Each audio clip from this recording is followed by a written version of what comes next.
our minds actually are employed by us most often to provide rational arguments for things we already believe. So we have an intuitive response to the world or to an action. Or, you walk outside and you see somebody abusing a child, right? We don't go through a logical calculation to decide if that's right or wrong, bad or good. We intuitively know, but then we'll formulate an argument to give expression to our rational foundation for a moral position. And so that's what Chesterton means when he says, if you strip our minds down to nothing but pure logic or pure reason, we would be closer to insanity than full normal functioning. Wow.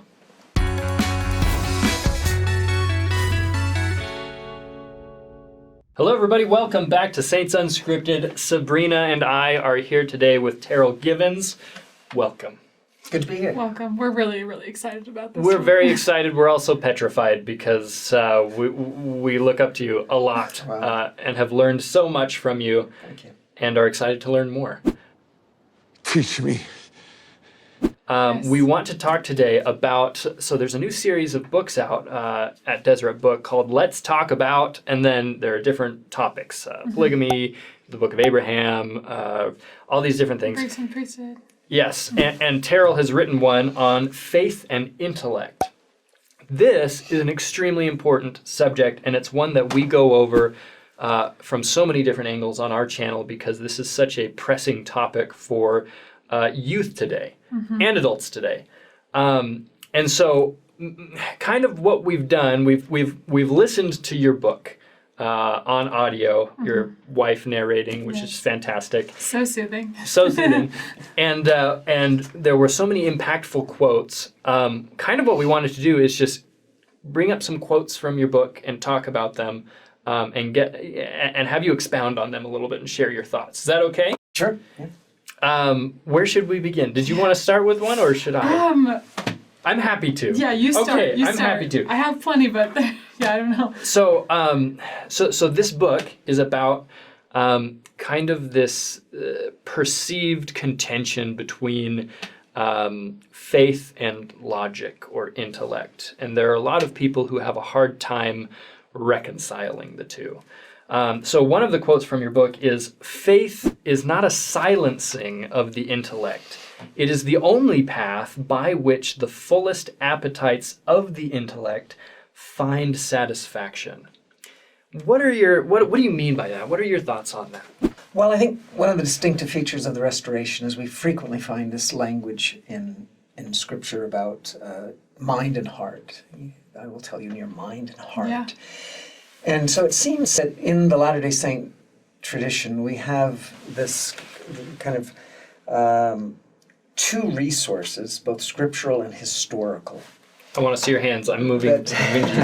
Continue. Both scriptural and historical that give us good grounds to believe that the fully integrated life of discipleship has to find a way to incorporate both reason and faith. And we find a conflict between the two in the minds of some people in the very, very first Christian centuries, right? The famous statement of Tertullian, what does Athens have to do with Jerusalem? What does classical philosophy have to contribute to gospel understanding? But almost immediately there's a counter push by those who believe, well, God speaks to us through the heart as well as through the mind. And so the dominant tradition in the Christian past has been a respect for intellect, a respect for the powers of reason, and seen those as consistent with the claims of faith. And what I meant by that particular quotation that you cited was that if we limit our means of finding truth to strictly analytical or logical processes, then it seems to me that we are cutting ourselves off from a phenomenal array of realities, experiences, truths that we have to access through means other than purely reason. If you think about the most important decisions that you make in your life, I'm guessing that when you decide to get married, you're married, Yep. Sabrina, you both are. I'm guessing that you didn't actually write down a list of pros and cons and then subject it to a kind of cost-benefit analysis of the... No. No, we respond to intimations of the heart, to gut instinct, to moral intuition, to other kinds of faculties that we might not even have a name for. Mm-hmm. You know, I think one of the most interesting studies that's been done in neuroscience is cited by Antonio Damasio, who's one of the most prominent writers on the subject of neurology. And he cites numerous studies of people that have had damage to the prefrontal cortex and have lost the capacity to feel emotion, to respond affectively to the world. And he said what also always accompanies that loss is an incapacity to make meaningful decisions. And so it turns out that we can't function in the world. I mean, it's empirically verified. We can't function effectively in a purely logical or analytical way. So that's a long answer to a short question. That reminds me of just one of your other quotes here. And I think you were quoting somebody else. I don't remember who you were quoting, but the quote was, "The madman is not the man who has lost his reason. Yeah. The madman is the man who has lost everything except his reason." Yes. Yeah, that's one quote comes from G.K. Chesterton, who, until C.S. Lewis, was probably the most widely read apologist in Christian history. And, you know, what he's saying, he was a great one for the paradox and the well-turned phrase, but the kind of the philosophical precedent for what he's saying probably comes from David Hume, the empiricist philosopher, who said the passions are, reason is and ought to be the slave of the passions.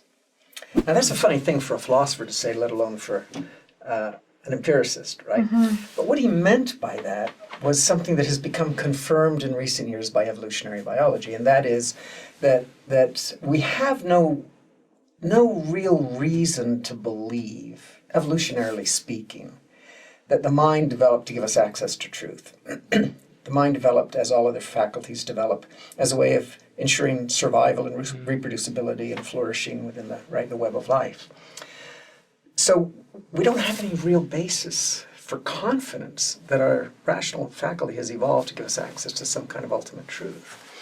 What we do know, and again this is empirically verified in any number of studies in cognitive psychology, is that our minds actually are employed by us most often to provide rational arguments for things we already believe. So we have an intuitive response to the world or to an action, or you walk outside and you see somebody abusing a child, right? We don't go through a logical calculation to decide if that's right or wrong, bad or good. We intuitively know, but then we'll formulate an argument to give expression to our rational foundation for a moral position. And so that's what Chesterton means when he says if you strip our minds down to nothing but pure logic or pure reason, we would be closer to insanity than full normal functioning. Wow. So at the end of chapter 2, there's a lot of discussion about different times and when we see intellect and faith growing, right? And there was a description that you gave at the end of that chapter about the Dark Ages. And you said at the end, if those were the Dark Ages, I pray God give me a little darkness. Yeah. And I just thought that, I was driving when I got that one, I had to pull over and write that part so I didn't forget it. But can you just expand upon why we like the Dark Ages, and maybe more about that quote too, since I didn't get the first part? Okay, so that was President John Taylor. Oh, okay. That said that. And if you just stop and consider for a moment the significance of what he is saying in the context of restoration thought about the history of Christianity, apostasy, restoration, suddenly you realize that almost everything we thought we believed about apostasy and restoration is being blown to smithereens by what he's just said. Yeah. So what he's saying is that even in that so-called period of Dark Ages, that there were people who communed with God, people who revealed beautiful pieces of light and truth. The single most influential person probably in my life and in the life of Fiona is a mystic who lived in the 1300s by the name of Julian of Norwich, who communed with God, who shut herself up into an anchorite cell for 20 years, pondering, praying, fasting, until she could explicate for a Christian world the nature of God's love that she had experienced. So President John Taylor is acknowledging in that statement that the apostasy, so-called, does not represent a total eclipse of light and truth. So another way of looking at this is when the scriptures tell us that we should seek out of the best books words of wisdom. Well, the best books is not referring to the scriptures, because scriptures are so designated when they're referred to in the canon. Joseph Smith, on numerous occasions, right, suggested that we need to accept truth from wherever it comes. We need to be much more voracious in our intellectual and spiritual appetites. And in recent years, some of the best scholars in the church have undergone a pretty thoroughgoing re-examination of what apostasy and restoration might mean if we pay more careful attention to the manifold voices in the Christian past, and find that there have always been people who had access to light and truth. And I think one of the imperatives that falls to us is to do a better job of recognizing and celebrating and assimilating those voices and truths into our own tradition. One of the things you talk about in the book is, and this was a revelation to me, that it was religious people early on who were the scientists, who were studying natural law. We're starting the schools. Yeah. And one of the things you said that impacted me, you wrote that impacted me, was that they were studying natural law because they believed that there was a legislator of that law. Can you talk to us a little bit about kind of the evolution? Because when we think about that, that's not how we think about things anymore. Like, the scientists are the rational ones, and it doesn't make sense to believe in a God. So this is kind of the atheist camp. Right. But that wasn't how it was before. And maybe that's not how it is now, but that's kind of the stereotype, right? Yeah, we're still suffering the after effects of a fabricated war between science and religion that emerged in the late 19th century. It was in the aftermath of Darwin. And you had Andrew White at Cornell and a few other famous voices who published books entitled The War or the Conflict Between Science and Religion. And so they created this false dichotomy, which is not a part of the Christian or the scientific past, because those are artificial demarcations that we have made today. They've been emphasized by people like Stephen Jay Gould, who talk about the different magisteria. Religion asks one set of questions, science asks another kind of question, and there's no intersection or overlap, which is a gross overstatement, really, I think, of the situation. And I think one of the great things about the Restoration is the way in which it just emphatically resists that dichotomization. People in the Christian past had a deep reverence for reason and intellect as God-given gifts, and so they applied those gifts to the entire range of questions of great moment, whether we would call those religious or scientific. I think C.S. Lewis was one who first expressed the state of affairs in the way that you just referred to, that the mere fact that we are seeking to understand the laws of the universe presupposes there's a legislator who put those laws into place.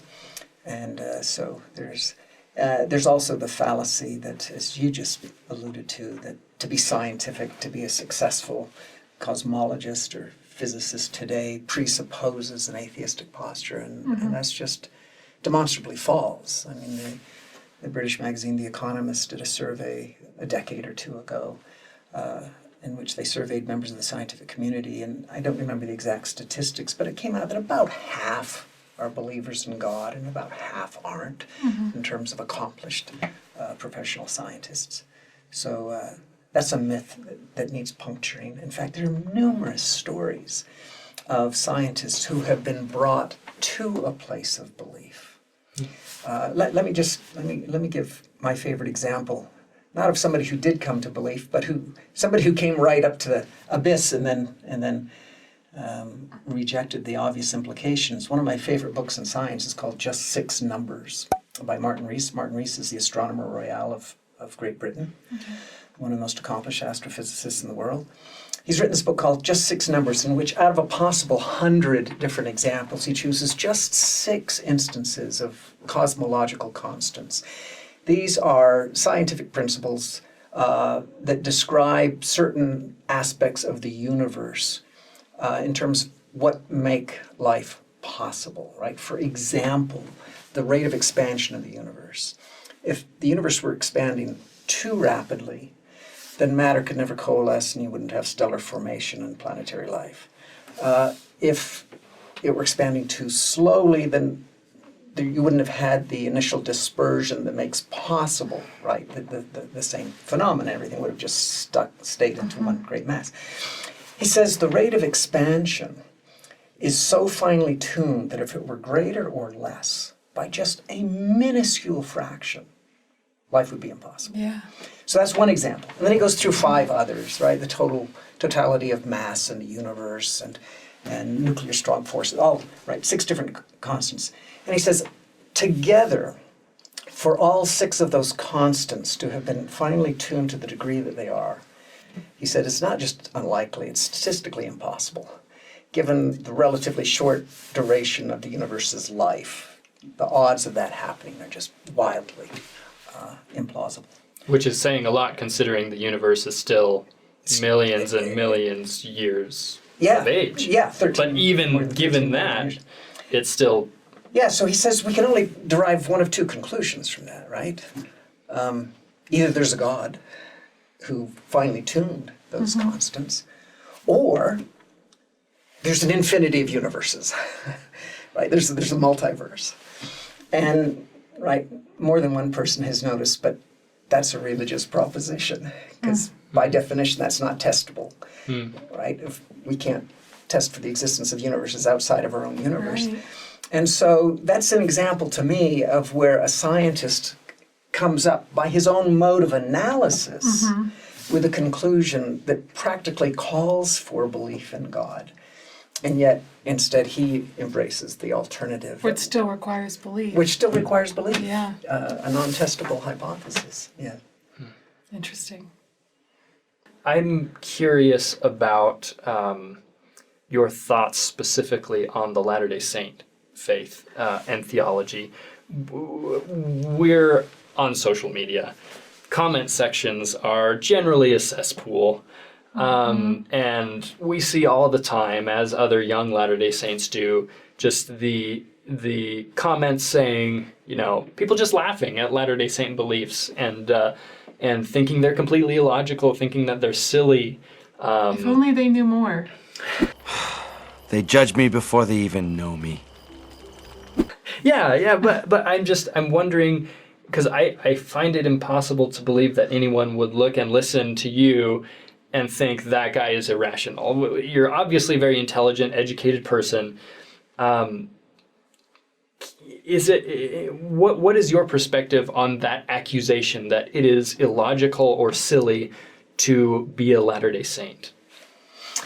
Well, that is hard to know how to respond to that, because I find one of the most appealing features of Latter-day Saint theology, its supreme rationality. I'll give you just a couple examples, right? Richard Dawkins was doing an NPR interview on the radio, and he's resorting to his usual shtick, which is to make fun of the God of Christendom as no more plausible than the floating spaghetti monster. And at one point in the interview, he actually says, now, if you wanted to posit that God is just a super highly developed intelligence, well, that I could believe, or that would at least be plausible. Right? And I thought, somebody needs to give him the King Follett Discourse. Because that's the Latter-day Saint God, right? So there are a number of philosophers and scientists, I think. Stuart Kauffman would be a great example, somebody working at the Santa Fe Institute, an incredibly interesting place that's doing cutting-edge science. You've got Thomas Nagel, one of the preeminent philosophers of our current age, both of whom are not believers, and yet both of them say, it's not that Darwin is wrong, it's that Darwinism is just inadequate. There is something else going on. Matter just seems to conform to some kinds of principles of self-organization that lead to ever greater forms of complexity in the universe. And suddenly we get consciousness and life and values and all of these things. So it seems to me that in really crucial ways, Latter-day Saint theology is perfectly conformable to, right, cutting-edge research in these kinds of areas, right, the science of self-organization, of complexity theory, and evolutionary science itself that say ever more complex forms just keep emerging, and it makes supreme sense to me that given enough time, we would come up with a figure like God, who has mastered the laws of the universe, understands the principles by which it is organized and unfolds. So that's one example of the rational appeal of Latter-day Saint theism. And then let me just relate an anecdote that I think conveys to my mind the not just the rational but also the moral appeal of Latter-day Saint theology. About 20 years ago, there was a woman who was hired by an anti-Mormon organization to go into the family history library and to see if she could put through the name of a Holocaust victim for temple work. And then she went to the press and said, Latter-day Saints are baptizing Holocaust victims. And she succeeded and got the attention of Elie Wiesel and other preeminent Jewish voices, and the New York Times covered it, and it was it looked like a disastrous episode for the Latter-day Saints. I received a phone call, was asked if I would go on to a Philadelphia radio station and talk about this practice. I didn't know the host was Jewish. And first question, live out of the gate, national audience, what are you doing baptizing my dead ancestors? And I said, as Latter-day Saints, we believe that we have a Heavenly Father who wants to gather the entirety of the human family to himself in a virtual wedding feast at the end of time, and we believe that it's our privilege to send out the guest list. And we don't think you have to come, but we think everybody should be invited. And that's what we do when we baptize for the dead. And he said, what an incredibly beautiful idea. How do I get my name on that list? Wow. Now, clearly he was half joking, but the response seemed to me a clear indication that there was a recognition here. What an incredibly generous, any God worthy of adoration would have to have in place a system that made possible the education, the healing, the restoration of the entire human family. Yeah. And that's what restoration theology offers. So we could just keep going through the whole list of what's plausible and what isn't plausible in terms of belief about a reality that transcends the immediate and the physical. And time after time after time, I find the responses just plausible, appealing, aesthetically satisfying, and morally justifiable. Do you have thoughts, or do you think a lot about the historical origins of the church? I don't. And I suspected you didn't. But why? Because that's what a lot of people are basing their claims of silliness off of. Right. Sure. Here's the problem. I was at a Mormon history conference many years ago in which the keynote speaker was the president of the Community of Christ. Lovely man, good scholar, and one of his opening sentences was, history as theology is perilous. He was making a pitch for divesting ourselves of all this historical baggage so that we aren't locked into a corner when it comes to the contentiousness of certain historical claims that can be subject to scrutiny and documentary analysis. And he said, theology should just be theology, it should just be belief. And I wanted to stand up and say, well, yeah, you're absolutely right. History as theology is perilous, and it's absolutely inescapable. Christianity is predicated first and foremost on a historical claim. If you want to say that the resurrection of Jesus Christ is just a nice parable or a myth or a story, then the whole framework of Christianity just dissolves, and we're left with nothing except a nice story. In a similar, analogous way, restoration claims are predicated on the absolute historical veracity of certain episodes.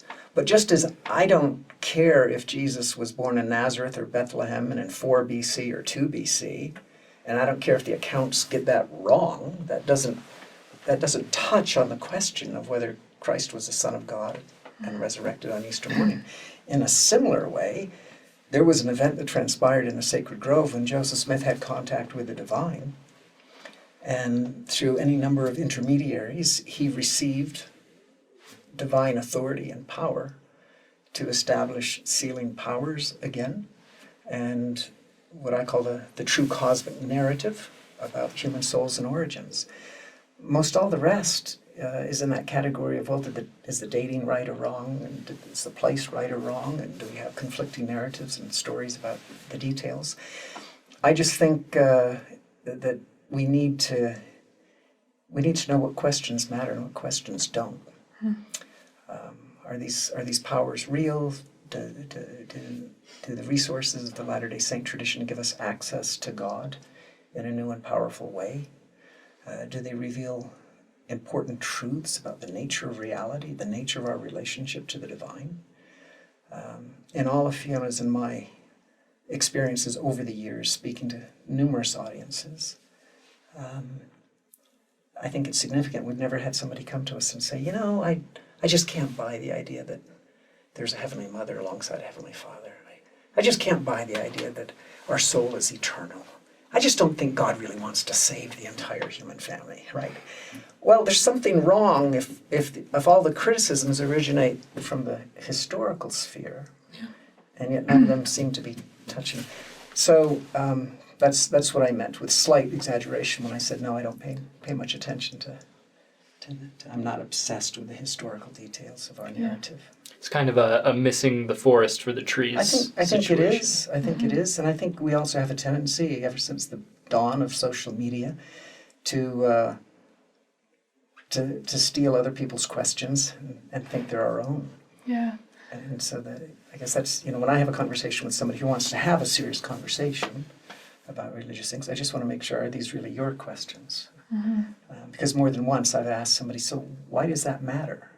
And they're caught up short, and they'll say, well, I'm not sure. I saw it on the internet, and it looks like a really good question to be asked. Yeah, I know that there's discussion in your book about how we're sticking with questions longer is important. Yeah. And this is making me think also you need to stick with important questions longer. Yeah. And because if you're bringing up these questions that maybe you've heard from other people or that really don't matter, and you're just trying to stir something, then there's no point in hanging on to that question to get further intellect and faith. Right. Yeah, I love that quotation. I don't know that it can be documented, but it's attributed to Einstein, who said, it's not that I'm smarter than my colleagues, I just stick with the question longer.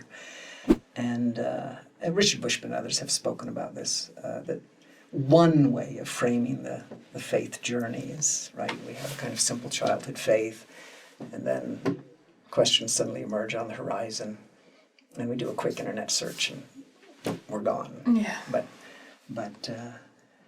it's been my experience that those who are genuine seekers, if they stick around long enough to really pursue the question in depth, more often than not, they find satisfying ways of addressing it. Another question I have is, well, maybe it's more of a, I'm not necessarily going to pose it as a question, but I'm interested in hearing just your testimony of the restored gospel. Why are you in this church? There is such an interesting variety of testimonies in our faith tradition, right? I mean, you got the DNA Mormons and those who just are here for the community, and those are here because they had a sacred experience in their own sacred grove. And I don't know that I could designate as one category or one particular experience that explains my commitment to the restored gospel. I think initially discovering the gospel as a young man in my teens, my father was bookish. My father was an intellectual. He was a historian. And he was attracted to the church because he thought its theology was coherent and appealing. And so I think I followed in his wake. I was a voracious reader, read everything I could in church history and doctrine. And from that day to this, I have found our theological tradition inexhaustibly rich. I love the story of Sterling McMurrin, who wrote his little book on the philosophical foundations of Mormonism. He himself was a non-believing Mormon. And he said somebody stopped him in the hall shortly after it came out and said, "Sterling, you make Mormonism seem so much more intellectually appealing than it is." And he said, "Well, that's because Mormons think it's so much less intellectually compelling than it is." And I think to some extent that is still true. So that's a partial answer, is that as I've explained, I just think the doctrines are the most, I mean, to me, there are lots of beautiful things that have been said throughout Christian history by any number of important figures, but the fact that the main body of Christians could still be laboring 2,000 years later over the question of whether infants are damned if they're unbaptized, to think there are still vast numbers of people who think that God predestines to salvation, to think that it's all about a verbal confession.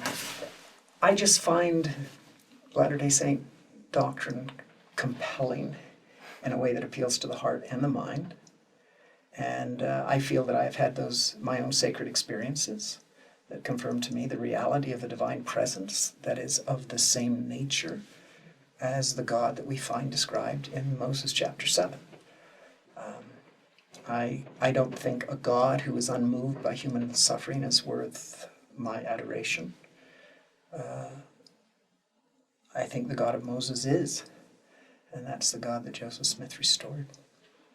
Terryl, we are just super, super grateful that you took the time to come and share your mind with us, and also your spirit. And I know that at the end of your book, in the conclusion, there was a little bit of talk about the importance of becoming a deeper person.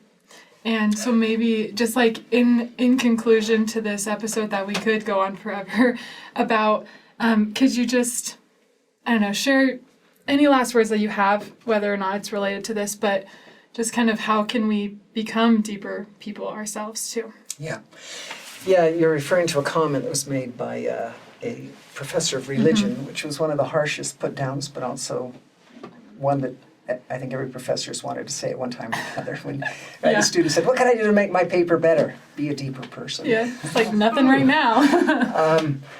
I wish I had memorized, the statement that Joseph Smith made about, thy mind, O man, must stretch as high as the deepest heavens and as deep as the deepest abyss. I love what Lucy Mack Smith said about Joseph. She said he didn't read widely, but he read deeply.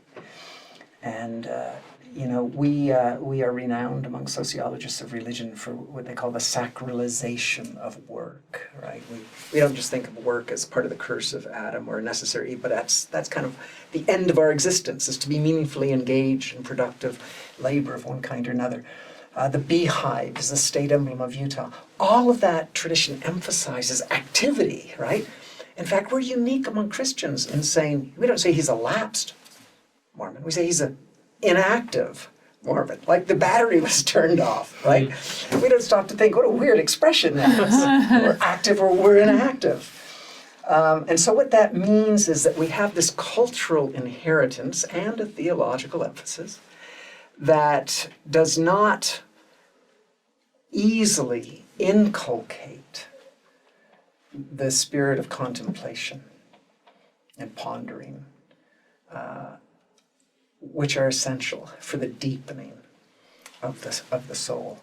And I glory in the heritage of the Latter-day Saints that, in the swamps of Nauvoo or in the arid deserts of Utah, the first thing that they turn their minds to is education. We'll create a school of the prophets or a Hebrew school or the University of Nauvoo. And so we have this heritage that says part of what it means to become like God is not just to love as God loves, but to learn as God learns and to understand as God understands. And so I just think, it's a religious imperative that we have to study, to ponder, to reflect, and try to deepen those parts of our soul that are engaged with questions of ultimate meaning. That's fantastic. Yeah.